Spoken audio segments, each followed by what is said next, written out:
జిల్లా పరిషత్ ఉన్నత పాఠశాల మరియు ప్రాథమిక పాఠశాల ఉన్నత పాఠశాల గౌరవ ప్రధానోపాధ్యాయులు గెస్టెడ్ ప్రధానోపాధ్యాయులు గణేష్ కుమార్ సార్ గారు ఈరోజు ఈ రైతు దినోత్సవ సందర్భంగా మన పాఠశాలకు ఇచ్చేసిన గౌరవ మండల విద్యాధికారి ఎంఈఓ గారు మత్తిరెడ్డి సార్ గారు మరియు PS staff high school staff నాతోటి ప్రియమైన విద్యార్థులకు ఈరోజు మీ ప్రార్థనలోనే నేను చౌదరి చరణ్ సింగ్ గారి మాజీ ప్రధాని వారి జయంతి సందర్భంగా మన రైతు దినోత్సవం ఆ విషయాలు కొన్ని టూకీగా చెప్పిన ఇంకా కొన్ని 2-3 విషయాలు ఏమిటంటే చౌదరి చరణ్ సింగ్ గారు ఉత్తరప్రదేశ్ ముఖ్యమంత్రి మాజీ వ్యవసాయదారుడు స్వాతంత్ర సమరయోధుడు గాంధీతో పాటు అనేక ఉద్యమాల్లో 12 సంవత్సరాలు జైల్లో ఉన్నాడు కనుక ఆయన అప్పుడున్న పరిస్థితుల వల్ల 1979లో ఆ ప్రాంతంలో జూలై నుంచి ఆగస్టు 3 నెలలు మన దేశ ప్రధానమంత్రిగా పనిచేసిన కాలంలో ఆయన రైతులకు అంటే ప్రయోజనాలు చేకూర్చే ఎన్నో సంస్కరణలు చెప్పిన జమీందారు చట్టం భూకౌలుదారు చట్టం కొన్ని రైతులకు బ్యాంకుల ద్వారా రుణాలు ఎన్నో ఆయన రైతు కనుక రైతు శ్రేయోభివృద్ధి కార్యక్రమాలు ఎన్నో అమలుపరిచిండు రైతు విజేతగా ఛాంపియన్గా నిలిచినందుకు మన భారత ప్రభుత్వం ఆయన జన్మదినాన్ని డిసెంబర్ 23 జాతీయ రైతుల దినోత్సవంగా నిర్వహించుకుంటున్నాం ఆయన పుట్టింది 1902 డిసెంబర్ 23 చనిపోయింది మే 29 1987 ఆయనకు చనిపోయిన తర్వాత 2024 ఫిబ్రవరి 9 మన భారత ప్రభుత్వం కూడా భారతరత్నాన్ని అత్యున్నతమైన మన దేశంలో బిరుదునిచ్చి గౌరవించింది 1999లో ఆయన పేరుతో పోస్టల్ స్టాంపును కూడా విడుదల చేయడం జరిగింది అదంతా ఒక కథ అయితే రైతులు ఎట్లా ముఖ్యమంటే లాల్ బహదూర్ శాస్త్రి మన ప్రియతమ ప్రధాని జై కిసాన్ జై జవాన్ అన్నాడు ఈ దేశానికి ఇద్దరే ముఖ్యం ఎవరు రైతులు సైనికులు కూడా రైతు పండించింది తింటూనే దేశం కొరకు యుద్ధం చేస్తున్నారు కనుక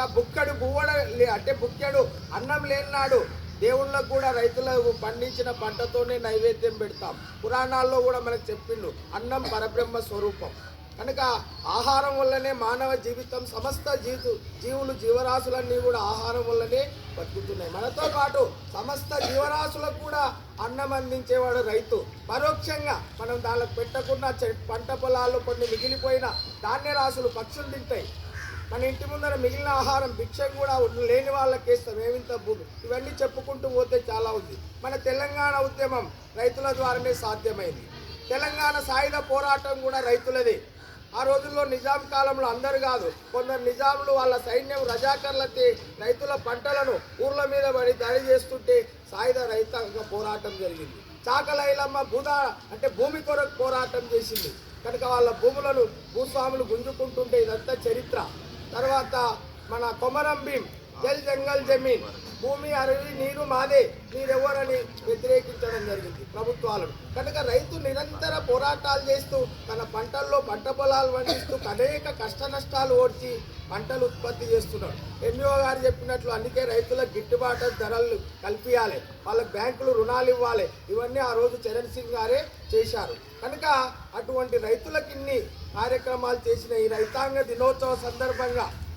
మనం ఏం చేస్తున్నామంటే ఈరోజు మన భారత ప్రభుత్వం రైతు సదస్సులు రైతులకు ప్రభుత్వాలు చేస్తున్న కార్యక్రమాలు ఇంకా చేయవలసిన కార్యక్రమాలు ఇవన్నీ రోజు జరుపుకుంటూ రైతు ప్రయోజనమే దేశానికి ముఖ్యము కనుక అటువంటి రైతులు అంటే రైతు చేతులు మట్టిలో తడవకుంటే మన 5 చేతులు నోళ్ళలోకి పోవు ఆహారం కనుక వాళ్ళ చేతులు మట్టిలో పెడితేనే మన ఆహారం తింటున్నాం కనుక మట్టిలో నిరంతరం శ్రమిస్తూ ఎండనక వాననక పగలనక రేయనక కష్టపడుతూ జీవించే రైతులను మనం గౌరవించాలి వాళ్ళు అన్ని సమయాల్లో అర్ధరాత్రి అపరాత్రి పంట పొలాల్లో ఉంటారు దాంట్లో వాళ్ళకు కొంత స్వార్థం ఉన్న మిగతా పంటనంతా మనకే ఇచ్చేస్తున్నారు కనుక అటువంటి రైతులను మనం గౌరవించాలి రైతులకు మనం సమాజంలో సరైన గుర్తింపు ఇచ్చి వాళ్ళని గౌరవించినప్పుడే మనం ఈ రైతు దినోత్సవానికి ప్రత్యేకత ఉంటుందని తెలియజేస్తూ ముగిస్తున్నాం